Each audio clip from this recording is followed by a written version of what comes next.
Welcome to the live stream for the SpaceX launch of the Korean Pathfinder Lunar Orbiter. This is a satellite which is going to actually be going to the moon, so it's kind of a bit of an exciting mission. It's also a bit unique because it is, of course, Korea's first satellite, which will be going all the way out to the moon, and it's all part of their big plan to really start getting out there in space and becoming a space program that really competes with some of the big space programs out there in the world today. And of course, we also get to see another exciting launch of SpaceX's rocket, the Falcon 9, which is truly an inspirational vehicle and definitely one that's on the cutting edge of technology today. So yeah, hopefully we get to talk a little bit about the rocket, a little bit about the mission, and learn a little bit about rocketry on the way. And yeah, if you guys have any questions as we go through this, please feel free to leave them in the chat, and we can kind of make this a bit of a conversation. First, a little bit about myself. I'm Josiah. I'm the chief engineer at a group, student rocketry group in Bremen, Germany, and I'm the chief engineer. And we are currently heavily engaged in a project where we're trying to build a rocket which goes to space. And of course, while we're engaged in this project to try and bring a rocket into space, we of course like to take some inspiration from the world around us, the commercial industry, other student rocket groups, for how they're building their rockets and how, especially in the commercial industry, these rockets are getting to space. So yeah, it's always interesting to see the different technologies that are out there and the different things that are possible.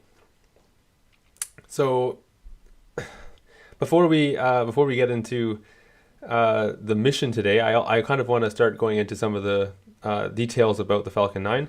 I know that probably a lot of people watching this will be familiar with some of the aspects of the Falcon 9, but there are definitely some things to maybe go over and maybe remind yourself about how this vehicle works and what makes it special, and what makes it basically the most cutting edge vehicle on the market today.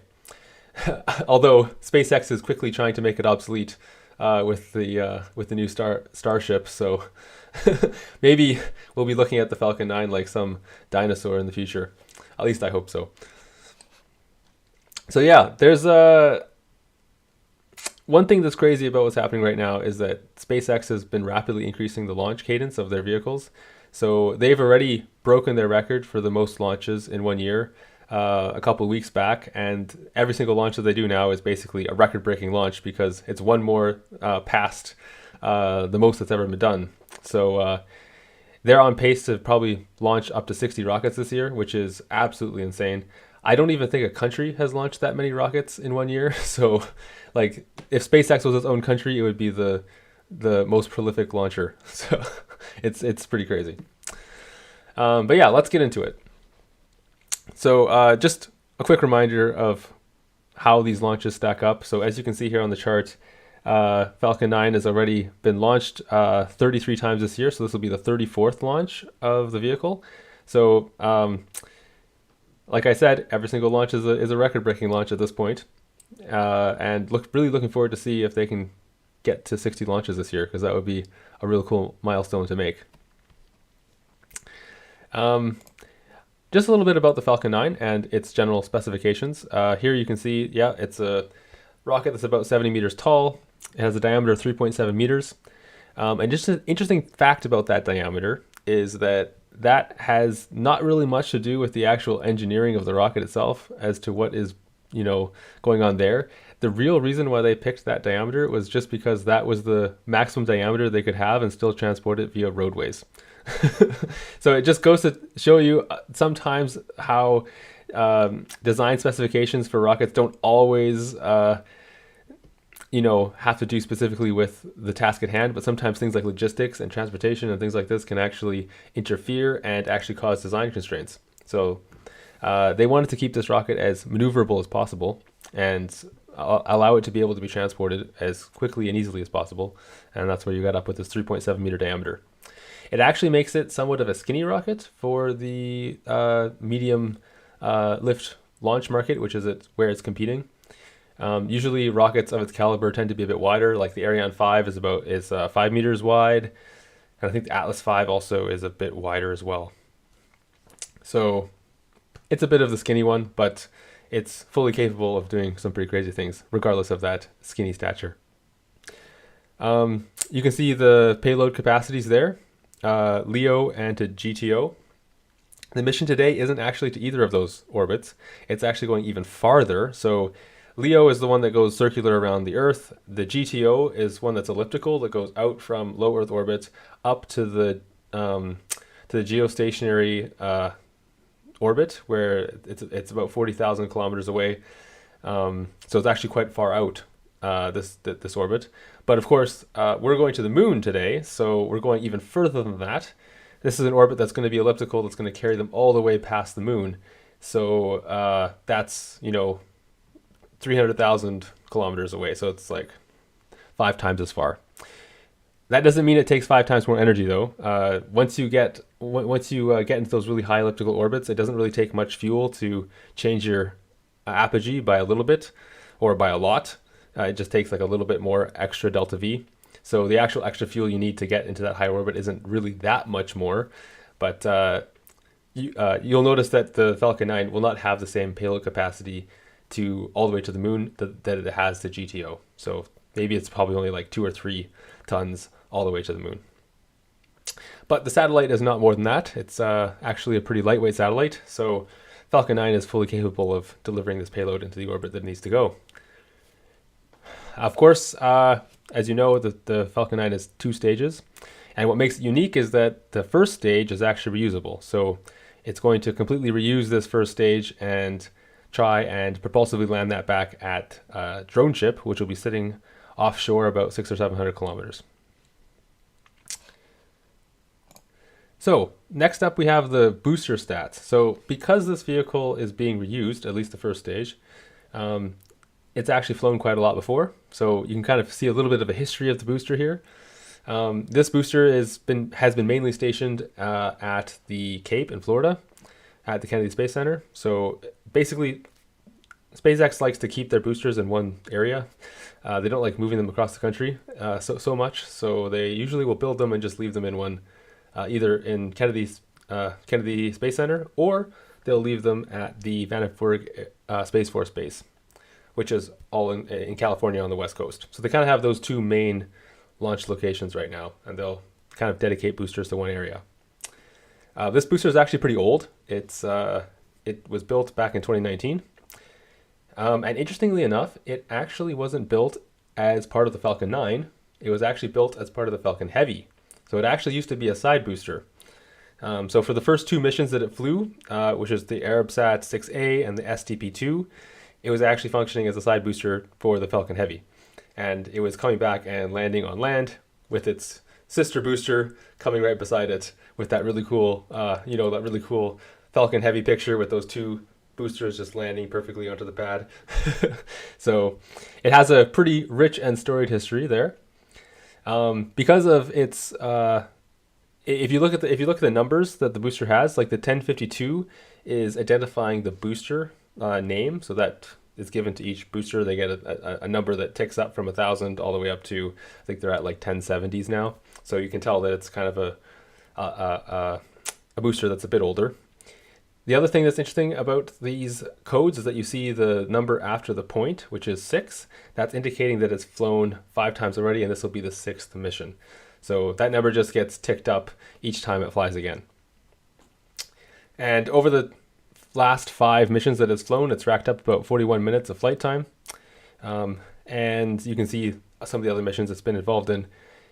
Since it got detransitioned from being a Falcon Heavy booster, it went through a whole retrofit, and that kind of causes there to be a really long turnaround time. So that's why you see the 951 days there from STP-2 to CSG-2, because it was being retrofitted into a Falcon 9 booster instead of the Falcon Heavy booster.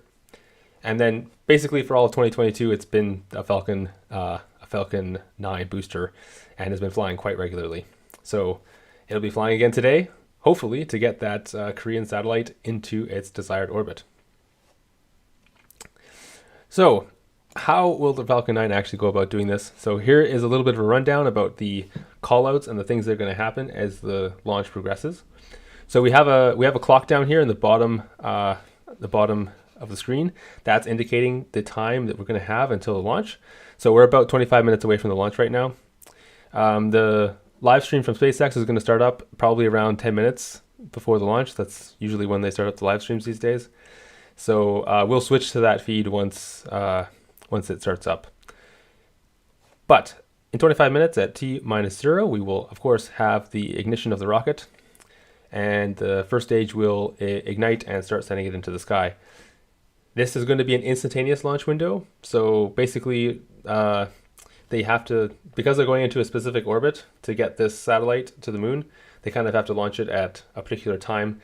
And the time for today's launch is, well, for me, it's 1:08 a.m., which is, I'm in Germany though, so depending on where you're watching, you have to add or subtract the hours appropriate from Central European time. All right. So at T-0, of course, we have the ignition of the first stage, and the rocket will be ascending into the sky. Then the next call out is going to be MECO. So this is basically about 2.5 to 3 minutes after the ignition of the rocket. Of course, the first stage will not run out of fuel, but it'll be through its booster fuel. It's going to still have some fuel left to come back and land. And it'll shut down its engine, and the second stage of the rocket will separate from the booster stage. And then, of course, that second stage is going to ignite a couple of seconds later. And that first stage is going to start doing its flip maneuver so that it can get into position, so it can start doing its entry burn and then finally its landing burn. And it's going to have some cold gas thrusters on the vehicle that's going to allow it to perform that flip maneuver. And so you'll see those gas thrusters firing to get it into the correct orientation. Then, of course, we're going to see the entry burn once the booster starts coming back down into the atmosphere. And the reason why they do this is because they want to try and keep the engine block cool. So basically, the heating that you get on reentry is so extreme that like you can have the temperatures of the engine block, reaching thousands of degrees Celsius, and that could, of course, melt the pieces that are inside of it and can damage the engines. So what they do is they actually ignite the engines to cool them down. It seems a little bit counterintuitive that the hot fire of the engine is actually cooling the engine block down. But this is actually the case, and it's also kind of like the thrust of the gases shooting out of the nozzle is kind of forming like a protective barrier around the whole engine block and the body of the rocket. So it essentially has a cooling effect. And the engine exhaust that's coming out after it's been expanded is usually hovering around 1,000 to 1,500 degrees Celsius, which is actually a lot cooler than the high temperature gas that is being compressed. And in the bow shock, it gets really much hotter than that. So keeping that those hot compressed gases away is actually desirable. So the entry burn will go for about 20 seconds or so, and it'll perform its function to slow the rocket down, but also protect it from the reentry heating. Then we're going to have the landing performed. So after the entry burn, the engine will shut back down. The vehicle will continue aerodynamically back onto the targeting the launch pad. Not the launch pad, sorry, the drone ship, which will be sitting offshore. And it basically uses these grid fins that it has at the top of the vehicle to perform those maneuvers. And yeah, these help it navigate aerodynamically back to the drone ship. And then once it's in range of the drone ship at about 20 to 30 seconds away from landing, it'll ignite its engines again and basically perform that perfect landing at the center of the drone ship, which is, of course, the beautiful shot that we all want to see. But that's not the end of the mission. That's just the preamble.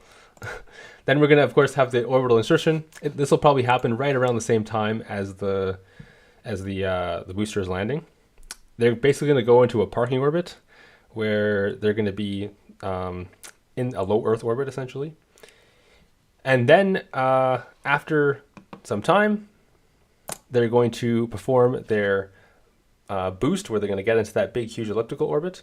They may not actually show this on the stream today, just because I think SpaceX is hesitant to show big, long intervals between their burns. So I don't know if they'll actually show this part in the stream, but I guess we'll see. And then in some months, this satellite will arrive around the moon and perform some injection burns and get ready to be an orbiter around the moon.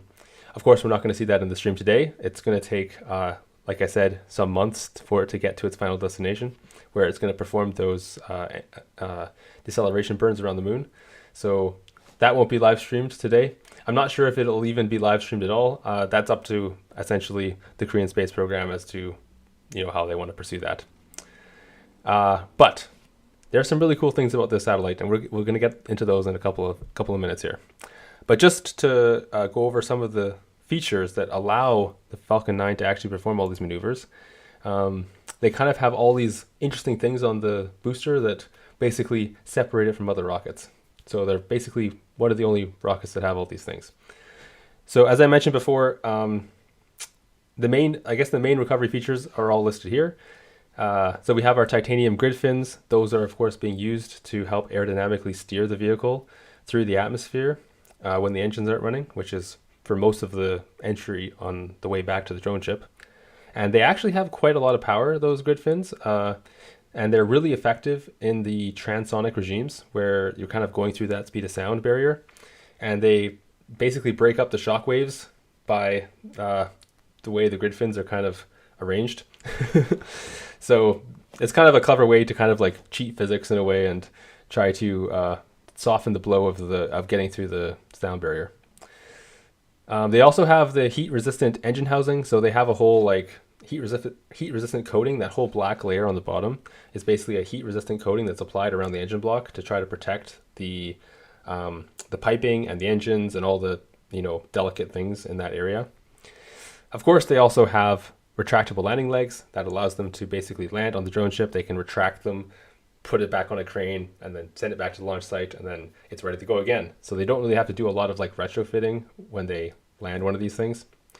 Of course, the engine has to be restartable because they have to restart it 2 extra times after they do the first ignition. So the engine has a special type of hypergolic fluids in it that can just be kind of shot into the engine to ignite the engines again and again. And as long as they don't run out of that, they basically can restart them indefinitely.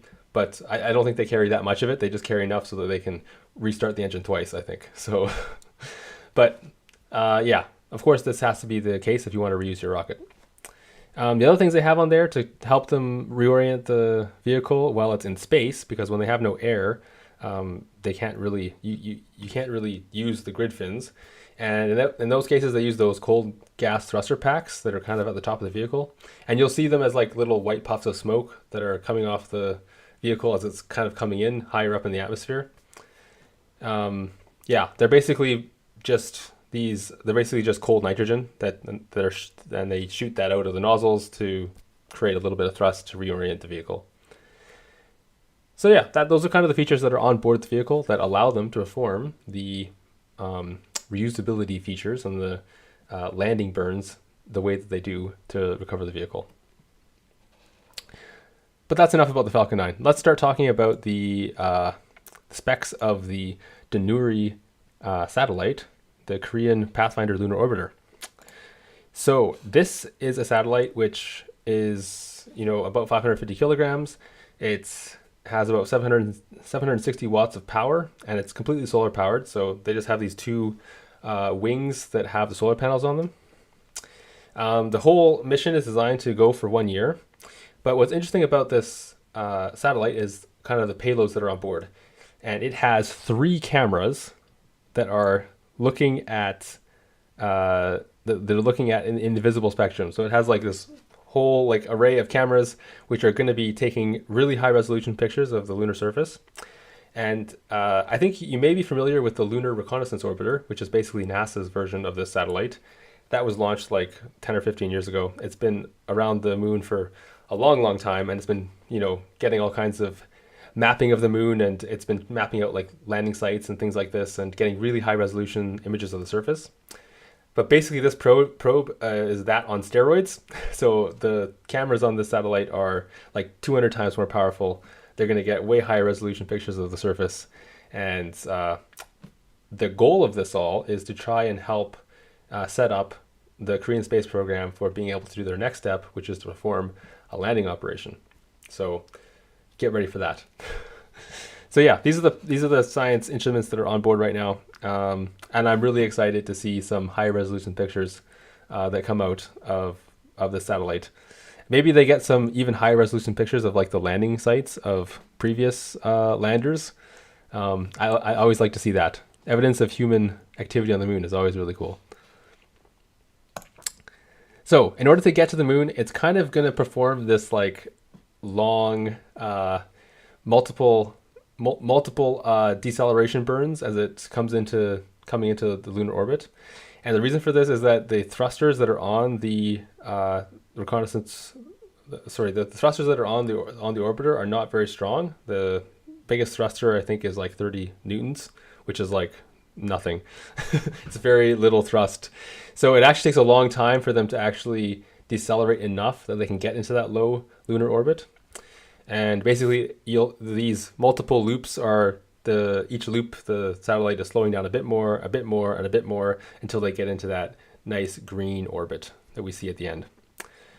This is typical for a lot of orbiters that are going into the lunar orbit, just because it actually takes a lot of delta V to slow yourself down to get into orbit around the moon. And usually these smaller satellites don't carry bigger engines, so it takes a long time. But they're probes, so they don't need to be like, they're not in a rush. It's not like humans where they're going to run out of food and power and stuff, so they can kind of take their time. So as I was saying before about the future plans that they have, basically the whole goal here for the Korean space program is actually to build a lander. And this is kind of what they have in mind. This is a promo video that they had like 10 years ago that was showing what they're going to do basically after this mission that we're doing today. So this is not what's happening today. This is their future plan, which is to take this lander and use the information from the orbiter that they're launching today in order to inform them about which launch site to go to and to pick a launch site. And then this will come and it'll fly kind of on a similar trajectory to the one that's flying today. And it's going to hopefully perform a landing. So this is giving you a bit of an idea of how that's going to look.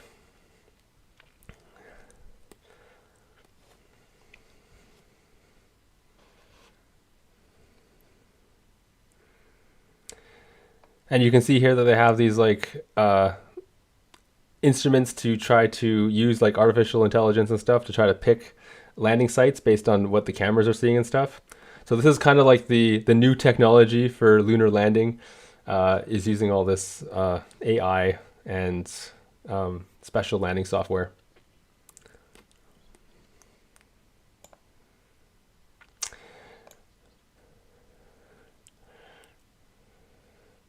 And then you can see here just how that's going to go. And there's lots of little things that you're seeing in the video here, like those thrusters that are kind of coming on and off, on and off, on and off, on and off. That's kind of part of how basically this thing is going to operate. So it's kind of different from using a continuous burn to come all the way down to the lunar surface, and it kind of helps you to not have to use gimbaling and things like this. But yeah, kind of a cool idea, and I'm really looking forward to see where this goes in the future. But I think the SpaceX feed is up, so maybe we switch to that now. Let's see, where are we?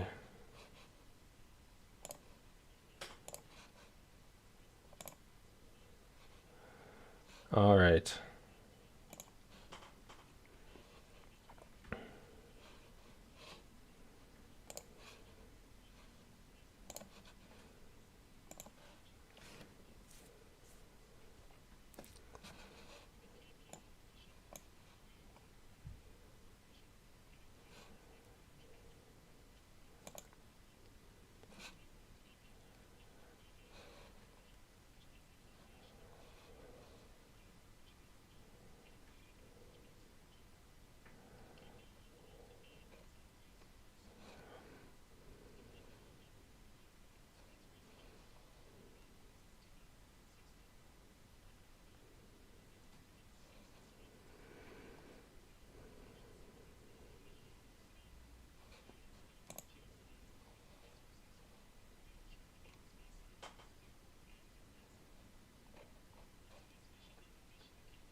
Provided photos that were etched into a mosaic, and some were given the opportunity to put together a digital time capsule, both of which are now bolted onto the second stage.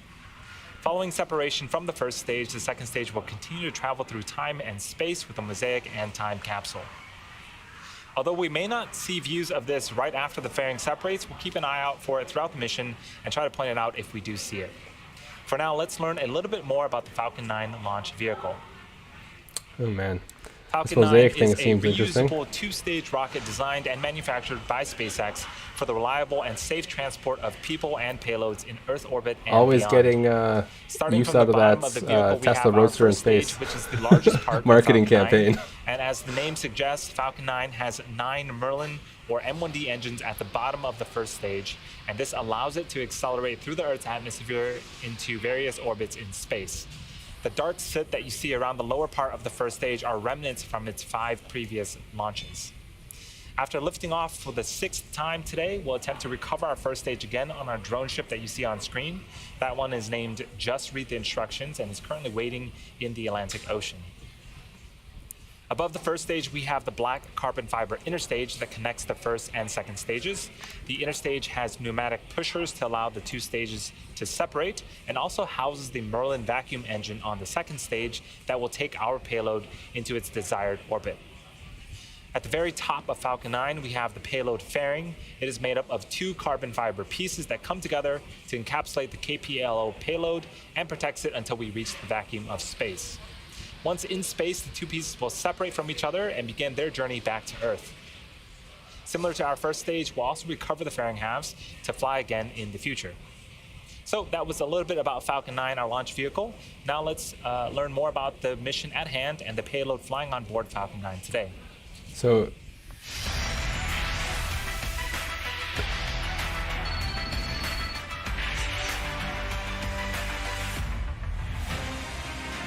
this is their KPLO first is an acronym for Korea Pathfinder their Lunar first Orbiter, lunar and attempt its here. Korean name is Danuri. It is South Korea's first lunar orbiter and has been developed since 2016. It will be launched in early August 2022. It has a total of 6 science and technology payloads and will travel in BLT orbit for about 4.5 months to reach the moon, and then enter the lunar mission orbit at the end of December 2022. So it takes 4 Total months. mass of 4 Danuri months to get is there. 678 kilograms. After launch, 2 solar panels, a high gain antenna, and a magnetometer are deployed for flight configuration in space. Total 6 payloads are equipped in the Danuri: Lunar Terrain Imager, LUTI, Wide-Angle Polarimetric Camera, POLCAM, Gamma Ray Spectrometer, KGRS, Magnetometer, KMAG, Delay Tolerant Network, DTNPL, Permanent Shadow Region Camera from NASA, ShadowCam. I'm looking forward to that shadow cam. Danuri It's going is to take launched some toward the really sun, good pictures. not the moon. It will travel for about a month as the sun gravity pulls it. Finally, it will reach around the L1 Lagrange point, which is the point of equilibrium under the influence of the sun and the Earth's gravity. After that, when the TCM burn is started to make sure it can reach the moon on the desired date, it will be pulled by the gravitational force of the Earth, the moon, and the sun to travel several million kilometers. Then, it will naturally approach the moon that is revolving around the Earth. After entering the lunar orbit, Danuri will maneuver several times to reduce the orbit altitude.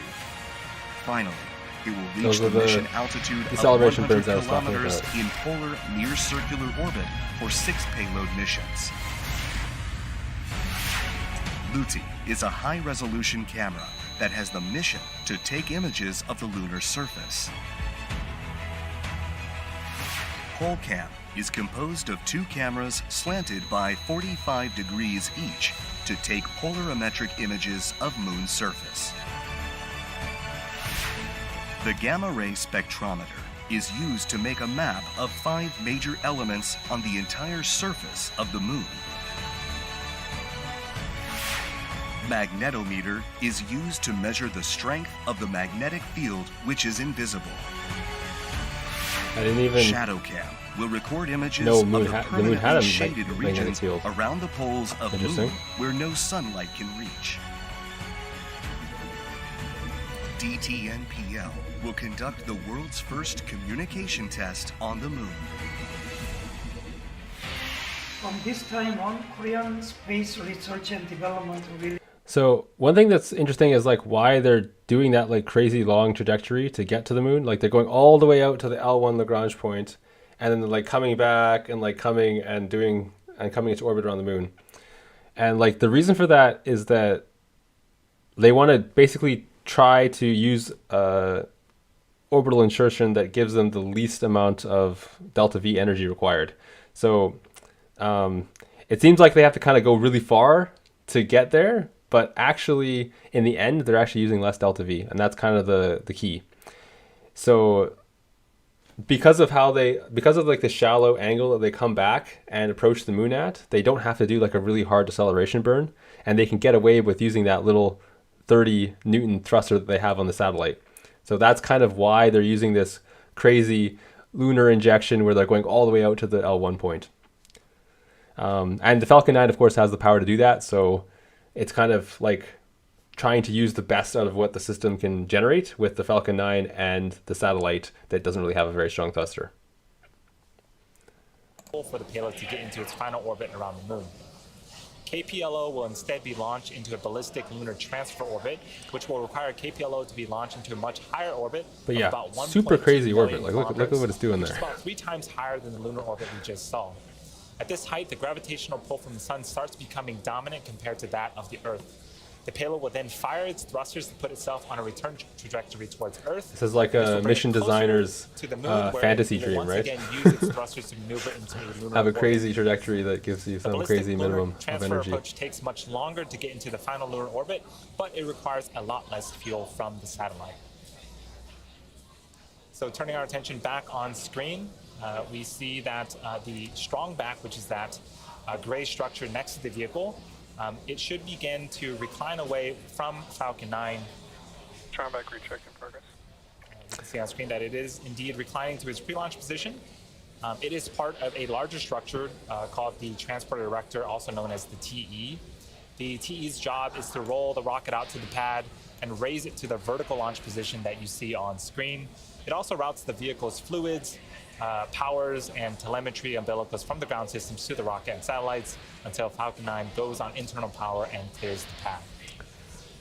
So you can see that it's still fueling both stages because you can see those white clouds coming off of the vehicle. So of course it does that. It fuels the rockets all the way up to launch because it's basically running on liquid oxygen. And that's loaded at a really cold temperatures of like minus 180 degrees Celsius. So it's always warming up and boiling off. So you have to keep like topping it off. So you always fill it right until the last moment when you're launching. And yeah, so or triethyl aluminum and triethyl borane as an ignition source. The combination of RP1 and LOX is what makes the rocket go, but it's TTEB that sets the match to the propellant mix. the TTEB is that igniter fluid that they're using. So right now the weather looks like It allows them to just a 10% restart the engine chance of multiple violating times throughout the launch flight. weather requirements. The launch vehicle, satellite, without, like, all the range are fancy ground looking equipment. good for an on-time liftoff today at 7:08 p.m. Eastern Time.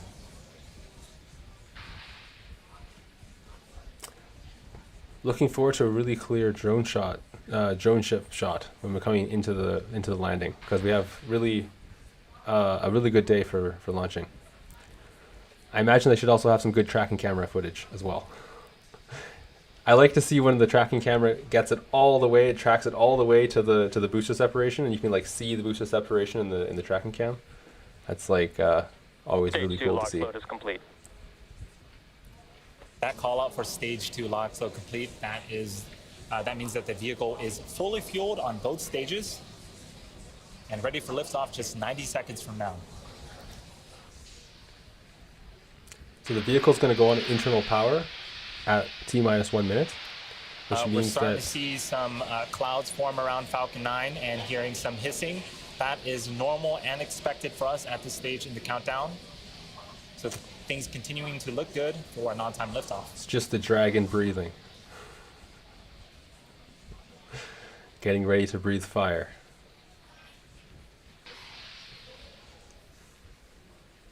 I guess there's no dragon on this one though, so Vehicle is in it's just startup, a Falcon. which means that both stages are beginning to pressurize for liftoff.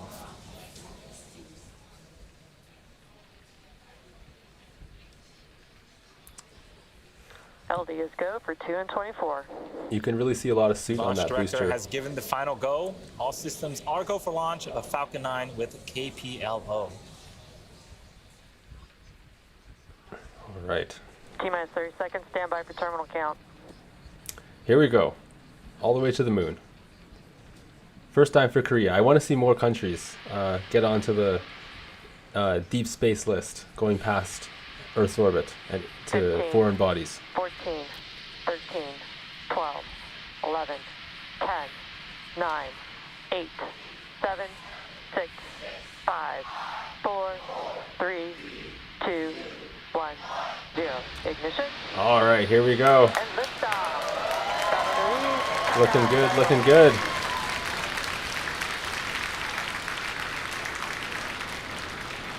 Vehicles PT downrange. Stage 1 propulsion is nominal.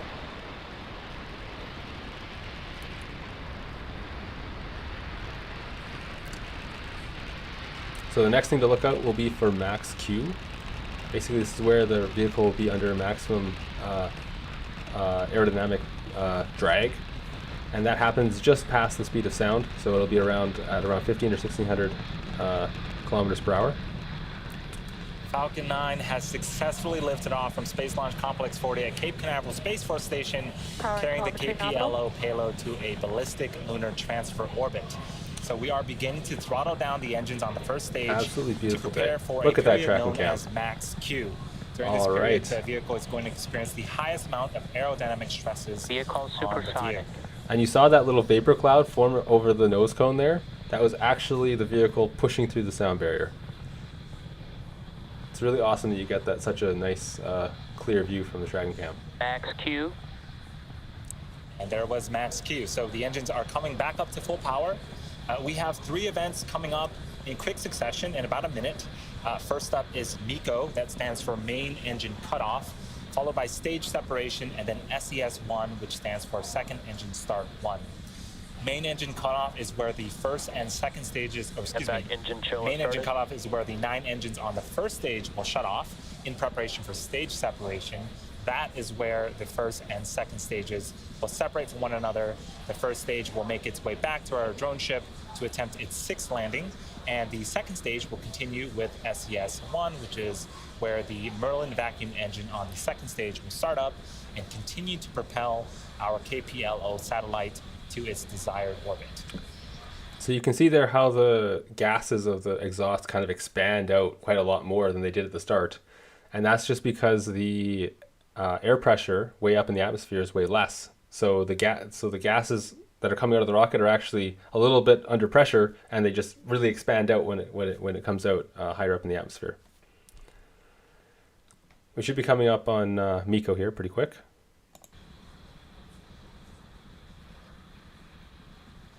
Yeah, there we go. That's MECO.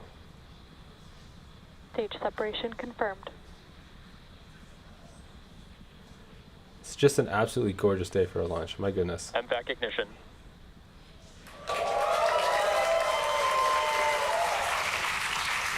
We saw the confirmation of stage separation and So you see those cold ignition gas of the thrusters Merlin there? vacuum engine on the They're going to second be stage. spinning the Coming up booster in, back around so a that few it's coming in seconds, engine we're gonna first. be looking for fairing deploy. Those And you fairing can halves see will those separate grid from the fins top of the folding second out stage and make their as way well. back to Earth. The grid fins are Fairing hydraulically separation actuated, confirmed. so they have like a whole hydraulic system that's attached to them that's going to be actuating them and moving them around. And off they come. So those 2 fairing halves are now falling back to Earth. Those are the 4th flight for both of these fairing halves, and we are going to be attempting to retrieve them with the help of our recovery vessel, Bob. They're getting a little bit better at retrieving the payload fairings now, so that's a good sign. It was always a bit of a slow So process. we're coming up on T in plus the past. Bermuda. 4 minutes into the mission.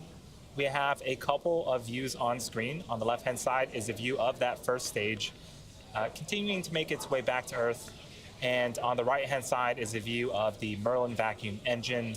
On the opposite side of that engine is the second stage and the KPLO payload. So things continuing to go smoothly after liftoff. The next major milestone for the first stage occurs around the T+6 minute and 50-second mark. It's going to be the first of two Vehicle on burns. nominal trajectory. The first burn is going to be called the entry burn. This is where we will relight the center engine, engine number 9, followed by engines number 1 and 5. That way we'll have 3 M1D engines helping to slow down the first stage as it passes back into the Earth's atmosphere. The reason why they light 3 of them is because they actually spend less time fighting gravity then, so it's actually more fuel efficient to light more engines than less of them. The other interesting thing here is that you can see how graceful of a turn this booster is doing. So it's basically just slowly flipping over, so that it'll be fully flipped over when it starts entering the atmosphere. And I always love the camera shot as it does this, because you just get to pan over the entire Earth as it does this, and you get like this really cool camera shot. See on the left-hand side of the screen, that's actually inside the inner stage looking up. We mentioned those pusher rods, and that we saw a glimpse of those with that video. You can also see some action on the left-hand side of the screen. We see some bursts of white gas. That is nitrogen from our attitude control system. That in conjunction with those hypersonic griffins that you see on screen. We see 2 of them. There's actually 4 at the top of the first stage. Those help to guide and steer and orient the first stage back to its targeted landing zone. Today it's going to be the drone ship Just Read the Instruction.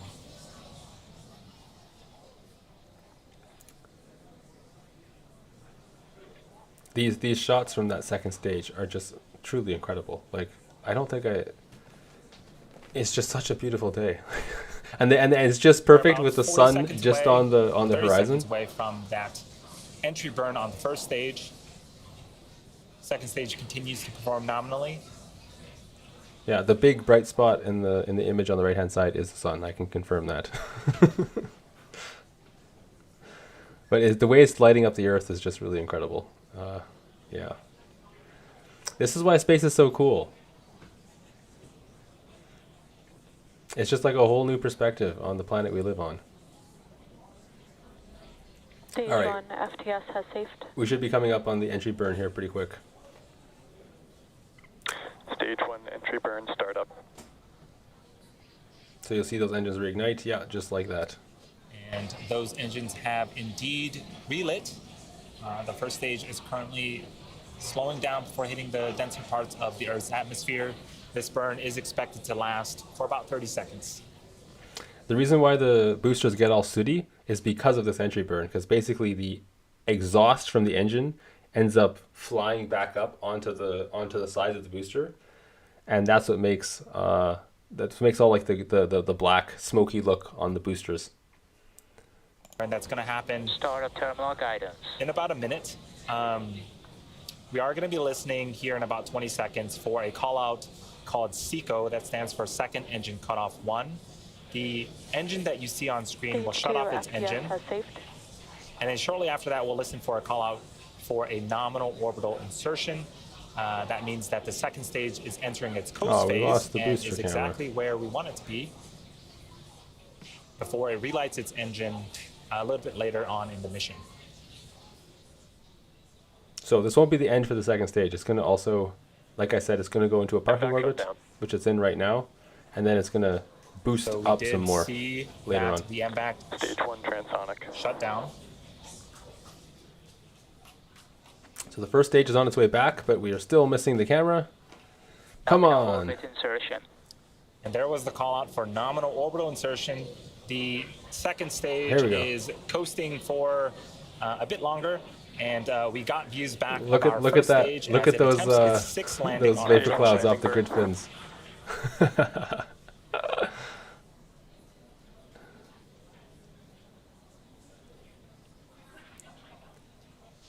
Look at those things actuate. Like, it's start to see quite the drone incredible ship. how effective they are. Stage 1 landing leg deploy. Looks good. Sometimes the video cuts out. We'll wait for confirmation of Maybe the drone whether or ship not camera first will stage was reveal able the to truth. land. But for now, we know that the second stage It's is pretty. in its. It's pretty crazy how fast they rotate those grid fins, though. Like those are like giant pieces of titanium, and they rotate them like boom, boom, boom, boom, boom, boom. So it's pretty crazy, like the engineering that goes into that. PLO payload.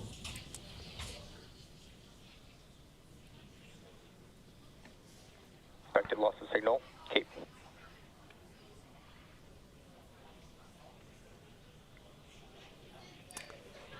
So I think we have probably 10 or 15 minutes until they do the. So we haven't heard confirmation of the first stage, whether it was able to land for the sixth time. But the second stage is now embarking on its coast phase between the first and second burns of the MVAC engine. After the coast phase, we'll light that MVAC engine for a second time, a bit after the T plus 34-minute mark. Stage 1 landing confirmed. It landed. It's all good. Before we head off, we did get confirmation of the first stage landing. That is the 127th successful recovery of a Falcon 9 first stage and the 110th mission flying a rephone booster, which includes both Falcon Heavy and Falcon 9 missions. It's also the So we'll see you back here in 60th. about 20 minutes. In the meantime, enjoy the space tunes. It's also the 60th successful landing of a booster. So congratulations to SpaceX for having such a crazy streak for landings. Yeah, I don't think anyone's had a landing streak that long. I think I'm not sure exactly how long the space shuttle streak for landing was, but I'm pretty sure they never had 60 in a row that were successful. Don't quote me on that. It'll probably be close. So yeah, looks like we're well on the way to a successful mission here. We have the booster coming back successfully, although we never saw a picture. I would like them to show the picture. Pixar, it didn't happen. And the second stage is now going to go into a coast. It's going to be there for about 20 minutes. Basically, what's happening is the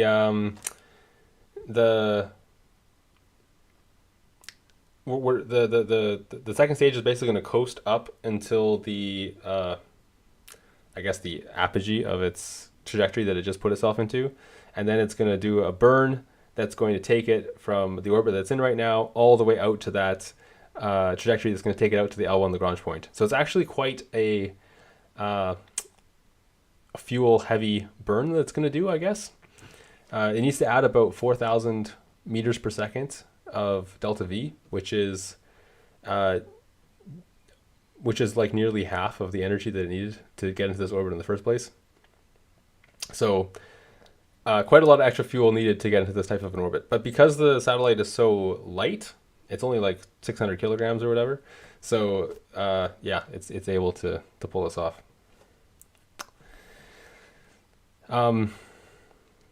Yeah, if you guys have any questions about the mission or what's going on, or the vehicles or the satellite that's being sent to the moon right now, feel free to go ahead and ask, and maybe we can talk a little bit about I don't know, questions that we have in the 20 minutes that we're waiting. But one thing I want to talk about a little bit is the competition in the satellite launch market. So, like, why did this Korean satellite choose to launch on a Falcon 9? Well, there aren't that many rockets that can go into this particular type of orbit. Like, it has a mass of 600 kilograms. So all like the small satellite launchers that are out there today, like ASTRA or Rocket Lab with their Electron, like those rockets are not capable of actually sending a satellite of this size onto those types of orbits. So that's one reason why some rockets are out of the question.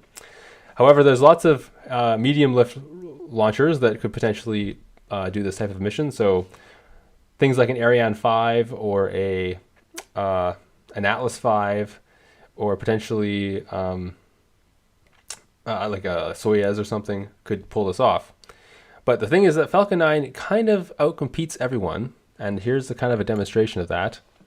So you can see here that here's the comparison between the Falcon 9 and the Ariane 5. So the Ariane 5 is actually quite an efficient vehicle in terms of its ability to get payloads into orbits that are kind of farther away from the Earth. And that's because it has a hydrogen and oxygen engine, so it has a really good specific impulse, which favors those types of trajectories. But even for this comparison, you can see that in the end, even though they have pretty similar specs when it comes to performance, like they get similar payloads out to LEO and to geostationary transfer orbits, and also they will get somewhat similar payloads out into this L1 Lagrange orbit that they're sending this into to get to the moon. Ariane can do a little bit more payload, but because the payload is so light, it doesn't really matter. They would basically not be getting anything different between these two vehicles. But when it comes down to it, it's just the cost, right? Like, look, the cost for a Falcon 9 is 67 million, but the cost for an Ariane 5 is like 150. So it's just like, you would be crazy to launch on an Ariane 5. So Falcon 9 ends up being the default rocket whenever we have these types of calculations. And it's the same when you compare it to like an Atlas 5 or a Soyuz or something. The Falcon 9 is just cheaper, and that's just the bottom line. So I think the call is out. The market has to adapt to the new baseline of using reusability to try to lower the costs. So I would like to see more commercial medium lift rockets pursue reusability as part of their business plan. That's why vehicles like the Neutron that's being developed by Rocket Lab, which is also going to be a medium lift rocket, that is designing itself with reusability incorporated already into the design. I really like that idea because it's kind of looking at this situation in the launch market and saying we have to actually address this and, you know, find ways to be competitive. I'm not really sure that Ariane Space is really thinking that way, because Ariane 6 is also not a reusable vehicle. So it seems like they've just decided, no, that's not really our path forward. But hey. Anyways, so that's kind of a little bit about the story in terms of launch market competitiveness for the Falcon 9. For the time being, it's just basically the only option that is actually financially achievable. Yeah. So yeah, we're going to be in the hold for probably another, sorry, not a hold. We're going to be in the, what shall I call it? The coast phase for another 15 minutes. Maybe I'll use this time to talk a little bit about what ASTRA's doing. ASTRA is, of course, I'm not talking about the rocket company ASTRA. I'm talking about the ASTRA, the student group that I'm a part of. And I'm the chief engineer at ASTRA. And right now we're trying to build a rocket that goes to space. Hopefully, we will be the first European group that will be able to achieve this. There's actually one American group that was able to send a rocket to space back in 2019. And we're kind of trying to, I guess, catch up to the Americans. And we're also hoping to maybe beat their record as well. Go a little bit higher than they went. Yeah, just to give you an idea about what we're trying to do. So here's the rocket that we're trying to build. It's called Transcendence, because we're going to transcend the boundary to space. You can see kind of how the vehicle, how big it is and stuff here. You know, it's not really that big when you compare it to a commercial rocket, but it's going to be like, you know, 6-7 meters tall. It's going to weigh about 265 kilograms, and it'll have actually a pretty high thrust of 25 kilonewtons, which is, you know, quite a lot. It would be like similar to the thrust of one of the engines that's on like an Electron or something. So it's actually quite some serious rocketry we're developing here. Yeah, and the point of the rocket is basically to carry a small payload all the way up into space. It'll be weightless for some minutes, and then it'll come back down to the Earth. And we just want to demonstrate that we can do this, and you know, learn about rocketry and develop our skills along the way. And we've kind of been building some of the structures for the vehicle already. So here's some. We got some sponsorship from a aluminum manufacturing company, and they're manufacturing our bulkheads now. So this is kind of like an example of one of our bulkheads that just came off the lathe and the CNC mill. So this is going to be the interface between the upper bulkhead and the nose cone. So it's yeah, kind of a really cool part, and we're really excited to be able to incorporate these types of parts into our rocket, and have access to these high caliber machines. We also are manufacturing some of the parts ourselves. So one of them is our CFRP tank. So carbon fiber is like the hardest, strongest material you can use for a rocket, but it's kind of difficult to work with because it's a fiber and you have to like turn it into a rigid structure by using like resin and having special layups and stuff. So yeah, we were playing on the machine and we're finally able to produce a tank that you see in the picture here. It's just here sitting on my my cooking scale. This big thing here, which is like taking up an entire table, it only weighs 2.4 kilograms. So it really goes to show you that like you can make a big huge thing and it can like weigh almost nothing. That's kind of the advantage of carbon fiber. And a lot of rockets today are actually being built with carbon fiber. The Falcon 9 actually has a lot of carbon fiber parts. I can show you here. Like if you just look on the rocket here, like we have the interstage right here between the booster and the second stage. This is all made out of carbon fiber. I think also the landing legs have some carbon fiber incorporated into them. And of course the fairings themselves, they're also made out of carbon fiber. So these commercial rockets are already incorporating lots of these carbon fiber parts into them because of the wonderful properties that it has, where you can really have lightweight materials that are really strong. There's also other vehicles that are built almost entirely out of carbon fiber. So the one to look at for that is the Electron. It basically is built entirely out of carbon fiber. So the tanks, all like for the first and the second stage and the interstage and everything is just the payload fairing, everything's carbon fiber. Carbon fiber is a bit expensive, so I guess it's a bit of a curious choice, but the reason why they do this is so that they get really high performance for the system that they have. So they kind of have a smaller rocket, but because it's made out of carbon fiber, they can actually lift quite a lot of weight for the size they have. Anyways, that's kind of the idea that Transcendence has, right? We're building the entire thing out of carbon fiber as well. So you can see here, like the tanks are all going to be carbon fiber. So we have to continue to learn how to work with this material and how to make better structures with this material in order to hopefully get this rocket to space. Yeah, if you're interested in learning about our project and what we're up to, and yeah, you can check out our website. It's in the description below. So yeah, go ahead and check that out, and you can find out more about our goals and our progress and stuff like that. Also, like, check out our channel. We post all the stuff that we're doing on the channel. I'm trying to be as transparent as possible with our process of building the rocket and the testing that we go through, and like I want to show everything. So our mistakes, our failures, our successes, our crazy ideas, everything is I'm going to try to document and put it onto the channel because I want to create an environment where space is more accessible to people and rocketry is more accessible, and it's not such a big like learning curve to get into it. And I want to make sure that people don't make the same mistakes that we make. So maybe they can have it and they can see like, oh, okay, that doesn't work. Don't copy what ASTRA did. In the future, I hope that lots of student groups are all getting out there and trying to get into space and do even crazier things than go to space. Maybe, who knows, maybe one day we can have a student group that actually goes to the moon or something, you know? We have all these countries doing it now, so why couldn't a student group send a probe to the moon? I think it's possible.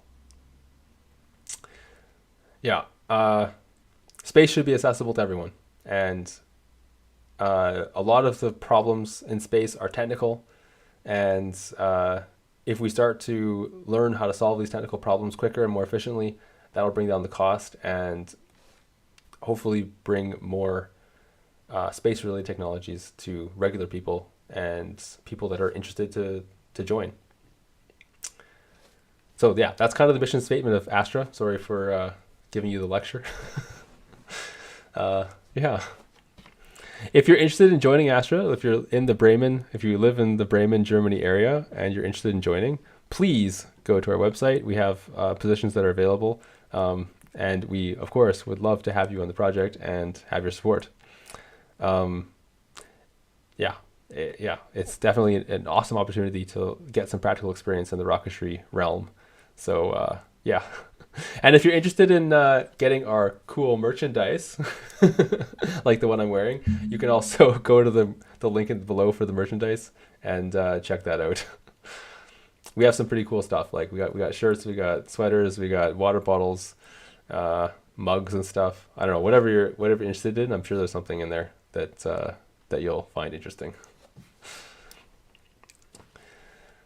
All right, where are we? We are about 5 minutes away from the next boost burn.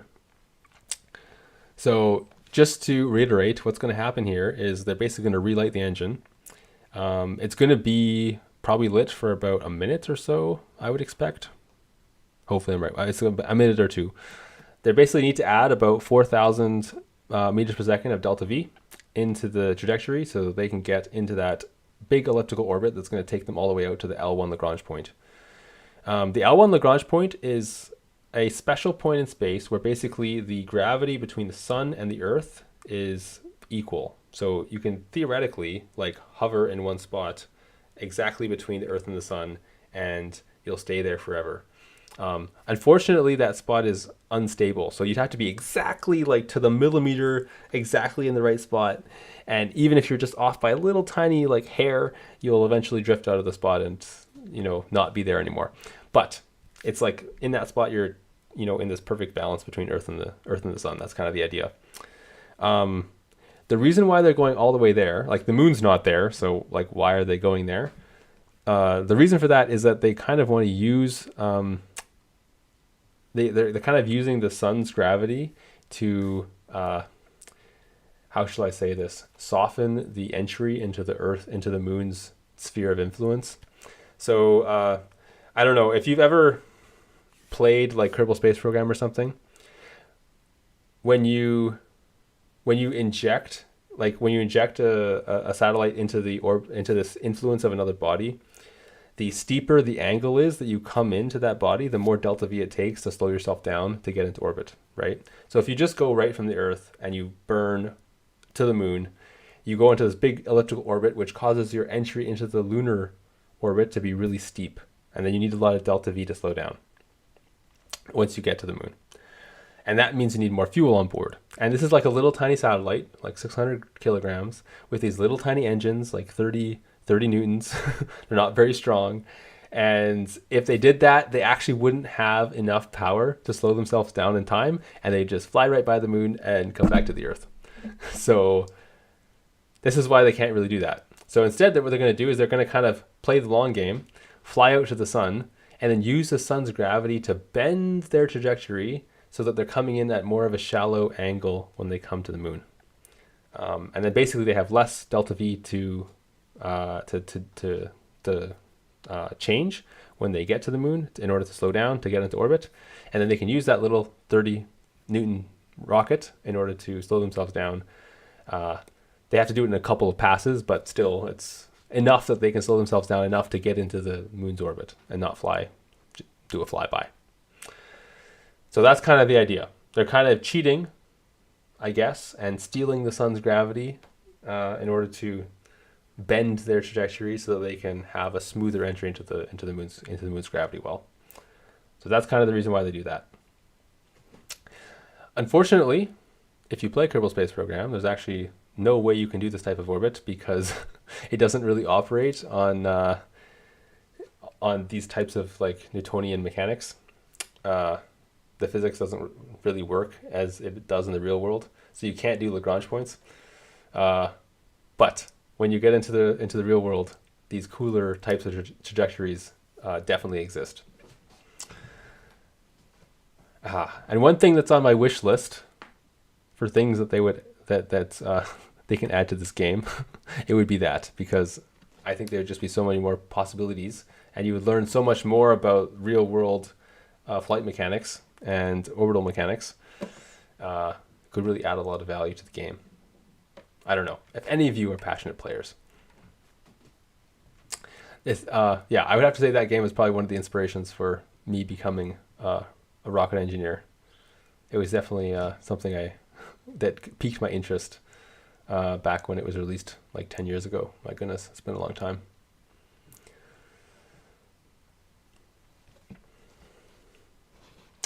I think it's going to be in the dark though when they ignite this rocket. This is unfortunate. Hopefully it'll be a little bit bright.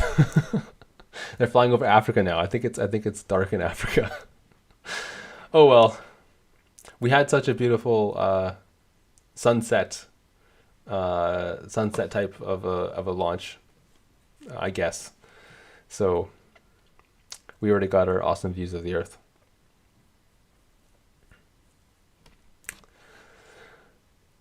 All right, we're just a couple minutes away here.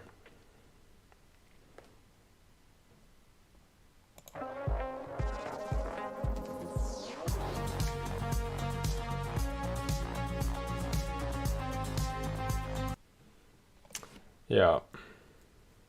All right.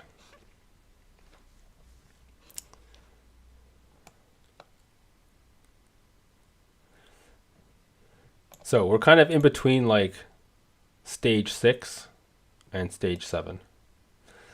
We've done the orbital insertion into low Earth orbit, but now we're doing the full lunar insertion, or the lunar transfer, essentially. And then we'll get into this point. This will not happen today. We're not going to see the moon today, unfortunately. But I'm really looking forward to the pictures this thing's going to generate, because like they have these like crazy cameras on there with some crazy resolutions. And yeah, we're going to get some pretty cool pictures of the moon, I think. Hopefully the Korean Space Agency is going to make them public. It would be a shame if they didn't. And I'm sure they're going to find like, they're going to basically the probe's going to be going to like a polar orbit around the moon. So I don't know if you can kind of see, like it's going into this like north-south orbit. If you imagine that the moon's here aligned north to south. And the reason for that is that way they get complete global coverage. So the moon will be like turning underneath the satellite as it orbits north to south. And basically they're going to have complete coverage of the moon.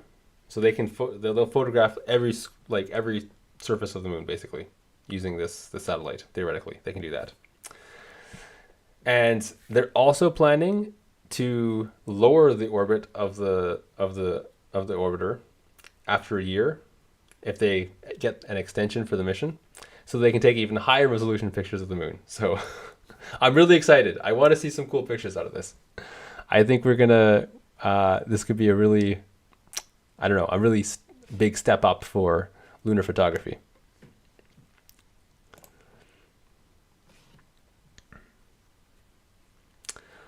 All right, we're only a few seconds away here from this burn. That thing you just saw fly across the screen is not an alien. It's just a little piece of ice that broke off the second stage. So there's all kinds of like debris that comes off the rockets after it stops burning. And that's just because like it's like super cold. So like there's lots of ice that forms on it and stuff, and like ice in different areas because of the liquid oxygen. And yeah, sometimes you'll see it like float off. And if you're not knowing about this, it can kind of be kind of freaky because it's supposed to be space. There's nothing supposed to be up there.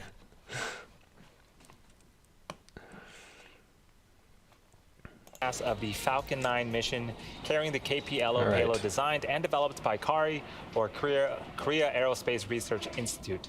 We're coming up on the second burn of the upper stage engine in about 30 seconds. And to recap what's happened so far in the mission, we had a smooth liftoff at 7:08 p.m. Eastern Time out of Launch Complex 40 in Cape Canaveral, Florida. The first stage, which made its 6th flight today, successfully landed on our drone ship. Just read the instructions. So again, we are waiting for our second stage engine to reignite, and then after that, we will shut it back down for another short coast phase before deploying our KPLO payload. All right, looking forward to this burn. It's going to be about a 1 to 2 minute burn, I think. I think it already ignited. Oh, come on, you got to show the ignition. So you can see it ignited because the speed is increasing here.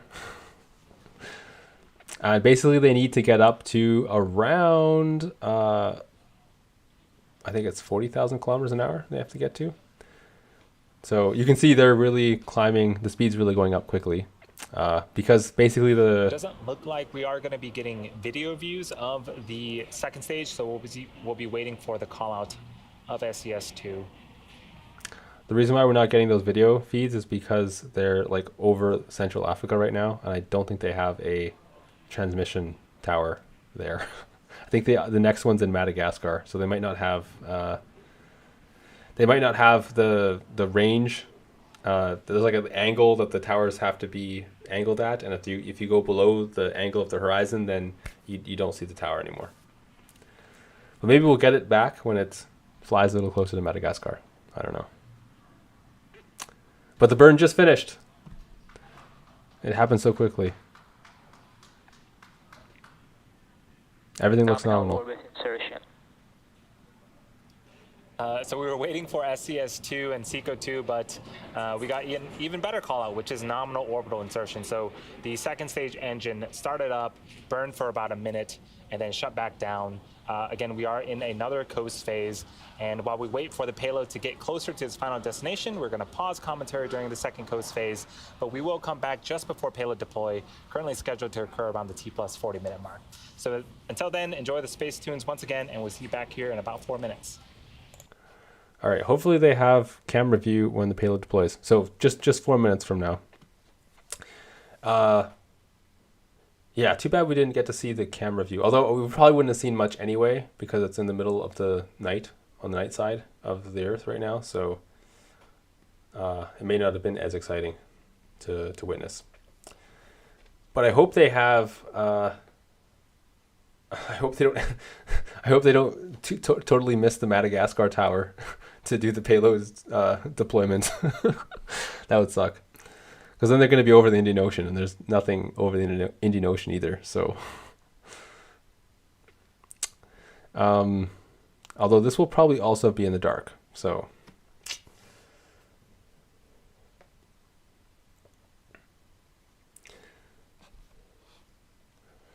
anyways,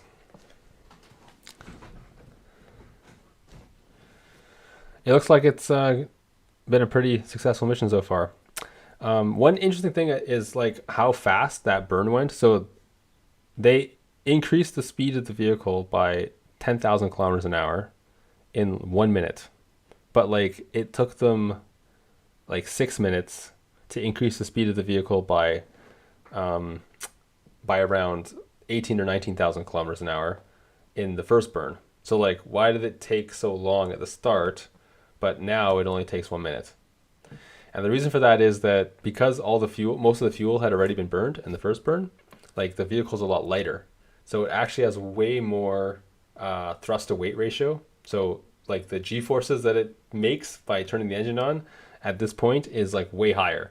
So they can actually have a lot more acceleration in the given period of time than they can at the start of the mission when they're like full of fuel and they're just coming off the first stage. Yeah. So it kind of makes the orbital maneuver burns a little less exciting just because they are so much quicker. But they're so much more violent. Like if you were sitting on the second stage and like feeling the force, like it would be insane. Like I don't know. Let me just do some quick math here. Apologies. So they increased by about 3,000 meters per second, and they did it in like 60 seconds. So the G-force that you would feel if you were sitting on that second stage is over 5 Gs of acceleration. So just imagine you have like 1 minute, 5 Gs. Yeah, that'd be a pretty extreme experience, I would say. I don't even think like fighter pilots are used to like sustained G-forces that are that high for that long.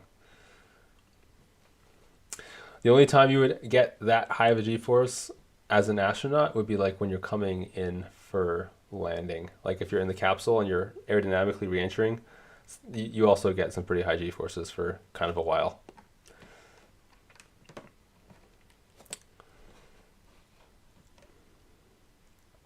All right. Coverage of the KPLO mission. If you're just joining us, we have just one more major milestone coming up to complete today's mission, which of course is the deployment of the KPLO payload from Falcon 9's second stage, which is scheduled to take place about 30 seconds from now. And there we can see the KPLO payload at the top of the second stage. At least we have some light.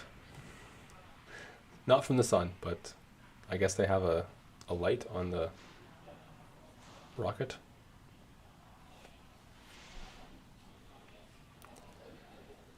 It's kind of a funky looking satellite with that like with the dish on top there.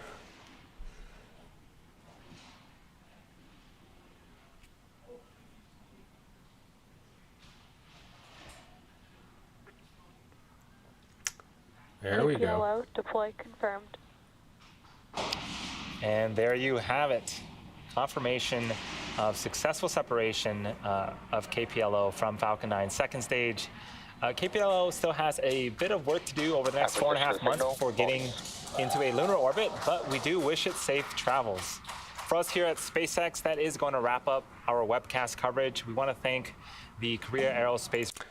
So it's going to, basically at this point, it's going to head off. It's going to do a bunch of things, like it's going to unfurl its solar panels and get its communication array coming back out, and it's going to unfurl some of its antennas and stuff, and it's going to do some checks with the ground station. So definitely follow on social media with the Korean Space Agency, because they'll be probably putting out tweets or whatever on the progress of how this thing unfolds. So if you're interested in following how this mission goes to the moon and maybe seeing some of the first science that it does, definitely look to their social media for what's going on. But that concludes the SpaceX part of it. So everything is finished now. They had a successful deployment of the payload into the exact orbit that they wanted. And we also got to see the 60th landing in a row of a booster back onto its drone ship. So looking forward to see 1052 fly again sometime in the near future. I'm also looking forward to seeing Starship hopefully fly sometime in the next couple of months. This is something that, of course, we've all been waiting for many years. So I think I'll also stream that one if it comes sometime in the near future. Yeah, been waiting for that one for like 6 years. So this could be the first step that humanity starts taking towards Mars, and that's always been a inspiration for me. So yeah, I love a lot of the science and the stuff that SpaceX is working on. So looking forward to seeing more success from them. And I'm also looking forward to more space agencies getting into sending payloads out into the solar system. Not just the moon, but also to Mars and to other planets and stuff. It shouldn't just be NASA that's sending these missions out. NASA and ESA, and then like maybe Roscosmos a little bit, and then that's it. There should be more worldwide participation in these big endeavors, because I think that the technical challenges are possible for smaller groups to start tackling. And yeah, seeing more of that is always awesome to see. All right, that's it for me. Thank you for joining and learning a little bit about rocketry and seeing some cool missions unfold.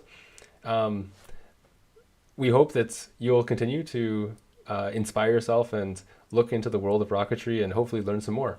And remember to keep expanding your horizons.